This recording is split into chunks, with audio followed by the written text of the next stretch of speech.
Good morning, જય શ્રી કૃષ્ણ, હર હર મહાદેવ. જો આપણે ન્યૂ બ્લોગની શરૂઆત કરી દીધી છે. કા મિત્ર પારસ તો મિત્રભાઈ માં બેઠા તો પારસ પાસે ગુડ મોર્નિંગ. તો એ હેપી ધોકા ડે. ધોકો તો શું કહેવા માંગો? ધોકો આવ્યો તો તમને કેવું લાગે છે? કોકને ધોકે મારી. તમને એવું લાગે છે? હા ચાલો આજ છે ધોકો. તો બધાને હેપી ધોકા ડે. કા પારસભાઈ બધાને કઈક ધોકા બધાને ધોકા વાસે. ધોકો આવ્યો, ધોકો ન આવો છે. કા આપણું મૂડ બગડી જાય ને, ધોકો આવે ને એટલે મૂડ બગડી જાય. એમાં પારસભાઈ નું કા પારસ દિવાળીમાં ધોકો મળી ગયો, તમને જિંદગીમાં ધોકો ન મળે. આ દિવાળીમાં ધોકો મળી ગયો એટલે જિંદગીમાં ધોકો ન મળે એવું અમે શુભેચ્છા. કા એવી શુભેચ્છા એટલે કોઈ ધોકા આવે નહીં આપણને. કા ઓમે ધોકો ન મળે ને આમે ધોકો ન મળે. કા પારસભાઈ જો પારસભાઈ લેપટોપ લઈને બેસી ગયા છે. કા પારસભાઈ જો એ લેપટોપમાં એનું કામ કરશે. અને જો આ મોબાઈલ રાખી દીધો છે. સવારમાં લેપટોપ લઈને ભાઈ બેસી ગયા છે. નાસ્તા પાણી થઈ ગયા છે. અમારે મિતુભાઈ ને પપ્પા કંઈક થોડું ચર્ચા કરે છે, ચર્ચા વિચારના. તો હવે મિતુભાઈ નાસ્તા પાણી થઈ ગયા ને હવે એ બેઠા હે. જો બેઠા સવારમાં કોણ નખ કાપે? નખ મિત્રો કાપવો પડે. કેમ તો હું તમારી રાઈસ જૂના કેવું વર્ષ સાથે જૂનો વર્ષ જાય તો જૂના નખ પણ વહી જાય એવું અને તો આપણે ફ્રેશ થઈ જાય, નાઈ લે એટલે મેલ પણ નીકળી. એવું તો ધોકા વિશે શું કહીશો? ધોકો મિત્રો આવવો ન જોઈએ જીવનમાં, પણ હવે આવી ગયો. હવે આ દિવાળી આખા વર્ષમાં ધોકો આવી ગયો તો જીવનમાં તો શું વાત છે. અને દિવાળીનું બધું મહાત્મ બધું વિખાઈ જાય. ઓલું દિવાળી હોય મોડે સુધી આપણે દિવાળી ફટાકડા પડતા ને સવારે વહેલા ઉઠીને એ પડવાની મજા આવે ને, પડવાની મજા ભાંગી જાય બધી. હવે કાલ પડવો એવો હરખો થાય. આ દિવાળી કાલ એવી હતી ત્યાં ધોકો આવી ગયો એટલે બધું વિખાઈ ગયું, વિખાઈ શોખ વિખાઈ ગયું. શોખ ઉઠી ગયો.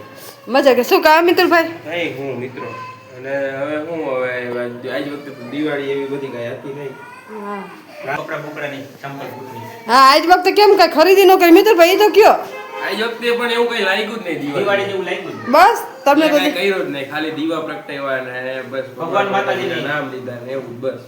એવું જ કહ્યું. બાકી રાજકોટમાં ઓલા વિડિયો બે ત્રણ આવ્યા હતા એમાં ઈ કે સદર બજારમાં મંદી છે ને ઈ કે એક જણો તો કે હું દવા પી જાઉં કે એવું કેમ? ઈ કે આ પટાકાનું રોકાણ કર્યું ઈ કે કોઈ લેવા આવવાનું જ નથી. લ્યો શું કરું? લે પણ મોંઘા એટલા હતા ને આજ વખતે ફટાકડા મિત્ર બહુ મોંઘા હતા. કા બહુ જ મોંઘા હતા એટલે કોઈ ફટાકડા અમે ખુદ જ નથી લીધા. અમાર દિવાળી દિવાળી એટલે આજ વખતે મિત્રભાઈ કેટલા બધા મોંઘા છે. 2000 ના 5000 ફટાકડા એક ફટાકડો એક 500 નો લીધો નથી આવ્યો. તો છોકરા કે પપ્પા કાઈ નથી લેવું અને કપડાય છોકરાએ નથી લીધા. બૂટ આજ વખતે તો મિત્રભાઈ કઈ ખરીદી જ નથી કરી દિવાળી. કા ખરીદી જ નથી કરી. કા મિત્રભાઈ? મીઠાઈ ની ખરીદી નથી કરી મિત્રો. ઈ મીઠાઈ આપણા પપ્પાને આવી હતી ની જ ખાઈ લીધી. ખાઈ લીધી, કઈ ખરીદી નથી કરી. કા કાઈ નહીં, કાઈ એટલે કાઈ જ નહીં. તો થોડી તો એન્જોય કરવી હતી. પણ હજી વાર હે ને પૈણો બાકી હા પૈણવાંધી કરવાની છે ને. અમે હે ને દિવાળી સુધી કીધું કે કાંઈ ખરીદી નથી કાંઈ, પછી દિવાળી પછી જો બાકાજી કરવાની ને. દિવાળી પછી જો પૈણવાંધી બાકાજી કે નવા વર્ષમાં નવું, કેમ કે જૂનું વર્ષ અમારું છે ને થોડુંક ઓલું ગયું છે, નબળું હપડું ગયું છે, લગડ સગડ ગયું છે. એટલે લગડ સગડ ગયું છે ને એટલે નવું વર્ષ છે ને આપણે ફૂલ એન્જોય થી ઉજવશું ને. Full enjoy. કેમ કે દિવાળી લગી જ્યાં લગી તહેવાર હોય ત્યાં લગી અમાર સીઝન હોય. હા પછી દિવાળી જાય ને એટલે બધી સીઝન પૂરી, પછી એન્જોય કરવાનું. એન્જોય કરવાનું. કા પહેલે કમાવો ફીર ખાઓ. આવું કાંઈ વાંધો નહીં. હાર વાલો તો હવે જો હવે થોડું ઘણું કામકાજ છે કે હવે લુગડા જો ધોવાઈ ગયા છે અને લુગડા સુકવવાના છે અને થોડુંક સવારનું કામ છે એ કરી લઈ પછી મળીએ. ચાલો કન્ટિન્યુ બ્લોગમાં લઈને હેપી ધોકો. હેપી ધોકા દે. તો હેપી ધોકો જ કહી દો. હાલ લે હેપી ધોકો બધા. હેપી ધોકો. એની મમ્મીઓ એક એક ધોકો મારે એવા આશીર્વાદ. ના હું નહીં મારું, હું નહીં મારું ધોકો. ના હું ન મારું. ધોકા થોડાક મારવાના હોય. ચાલો કન્ટિન્યુ બ્લોગમાં લઈને રહીજો. ચાલો તો આપણે દાળ ભાત બનાવવાની તૈયારી ચાલુ કરી દીધી છે. જો આમાં છે ને આપણે દાળ ભાત મૂકી દીધા છે. આમાં ભાત અને બટાકા બાફવા મૂકી દીધા છે. એમાં ભાત બાફવા મૂકી દીધા છે. અને અહીંયા જો બધો મસાલો લઈ લીધો છે. મસાલાને કટિંગ કરવું છે. મિતુલભાઈ કહે છે કે દાળ ભાત ખાવા છે. તો ચાલો જોઈ મિતુલભાઈ શું કરે. મિતુલભાઈ જો હે ને મારો કાલનો બ્લોગ જો. શું મિતુલભાઈ? તો મિતુલભાઈ બ્લોગ જોવે છે હોતા હોતા પણ બ્લોગમાં થોડુંક આડાવરું થઈ ગયું. શું થઈ ગયું છે? દિવસ લેટ આવે. હા લેટ આવે હે. કા ખબર નહીં એમાં શું થયું છે. હા કાલ આવવાનો તો ઈ આઈ જાય. હા. આઈ આવવાનો ઈ કાલ આવશે. કાલ આવશે. આ ઉતરે ઈ પરમ જાય. પરમદી આવશે. આડાહારું થઈ ગયું થોડું. કા ઈ હવે જોવું પડશે. જોવું પડશે. અને તમારા માટે દાળ ભાત બનાવ્યા છે. તો એ એક સારી વાત જ છે. તો સાથે થોડાક ભૂંગળા બટાકા પણ થઈ જાય તો મજા આવી જાય. ટાઈમ હશે તો જો ભૂંગળા બટાકા બનાવશું નકર આપણે કઈ કહેતા નથી. પણ અત્યારે થોડાક આમ સાઈડમાં વગાડી નાખો તો મજા આવે. હું આમ ભૂંગળા તો અલગથી તરવાના ને. ભૂંગળાને પાપડ તો આપણે કરવા જ પડે નકર એનો વગર તો. એ તો સાંજે તરી છે ને આપણે. અચ્છા પણ અત્યારે સમય બનાવ્યું તમે એકચ્યુઅલીમાં કરી નાખજો. એકચ્યુઅલીમાં કરી નાખ્યું. તો હાલો હવે જો આ ફરમાઈશ છે મિતુભાઈની ભૂંગળા બટાકા ખાવાની. તો ભેગા ભેગા ભૂંગળા બટાકા કરી નાખશું. ચાલો દાળ ભાતની તૈયારી કરી લઈ. મસાલા બસાલા સુધારવાના છે, સુધાર નાખી અને દાળ ને શાક વઘારી લો ને પછી ખા. મમ્મી જો હવે બધું કામકાજ શરૂ થઈ ગયું અમારે હારવાનું ને બધું. જો આપણે બની ગયું છે દાળ ભાત શાક. એમાં થયું એવું કે મમ્મીએ ભૂલથી બટેકાનું મિત્ર કોર મોકું શાક કરી નાખ્યું જો. અને પપ્પાને ખાવાનું હતું રસાવાળું, કારણ કે પપ્પાને રસાવા તોડીને ખાવાનું. મમ્મીએ થઈ ગયું કોર મોકું શાક, ભૂલાઈ ગયું કે રસાવાળું કરવાનું. તો હવે જો નવું શાક સેવનું.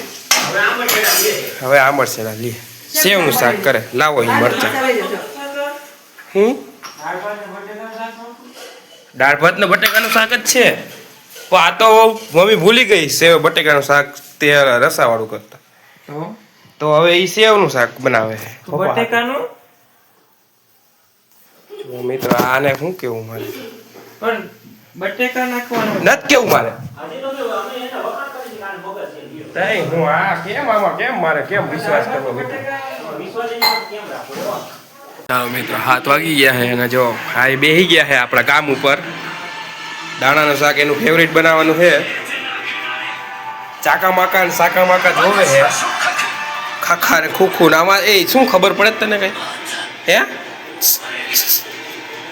આવે નીચે લખેલું સબટાઈટલ વાંચે છું.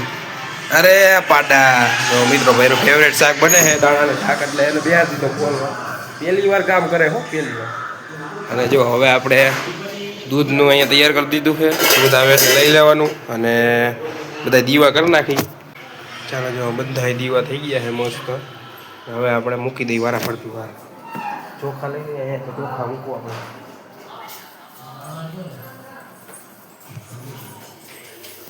અહીંયા ગયા આ દીવા અહીંયા મૂકશું.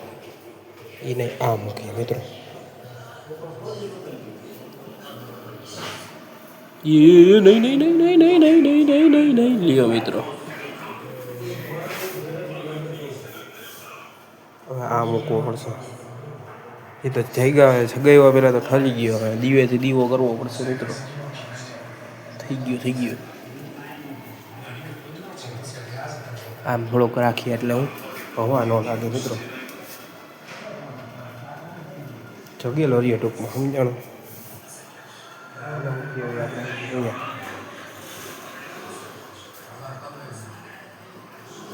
દીવા મિત્રો દિવાળીના નવા દિવસો હોય એટલે દીવા કરવા જરૂરી છે. તો અહીંયા અમારા તુલસી ક્યારો છે. તુલસી ક્યારે એક દીવો બાકી બધા યુઝિટી રાખી દઉં. પછી મમ્મી આવીને જમવાનું બનાવે. પછી આગળ વિડીયો બનાવું તમને.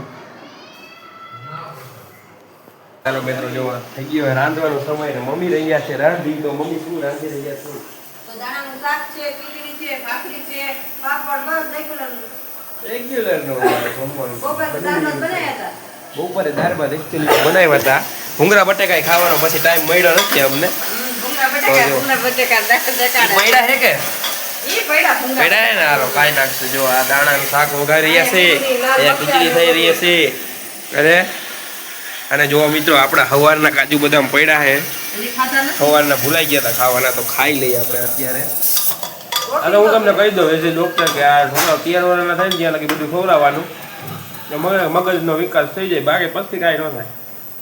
ખાલી પેટમાં જાય એવું થાય. હવે અમારી મમ્મી ખાય છે તોય બપોરે ખબર હે ને મિત્રો શાકમાં રસો કરતા ભૂલી ગઈ હતી. આજે કાંઈ ન થાય આમાં. હા હવે એવું જ થઈ જાય મિત્રો આમાં. તો જો હવે મરચાં એમાં લઈ લીધા. મરચાં પાપડ મેન અમારે છે ને સાઈડનું તો બધું જોઈએ. સાઈડ મરચાં પાપડ ભૂંગળા મમરા.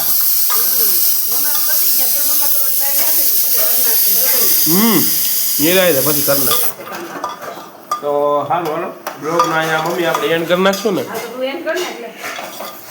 કાલે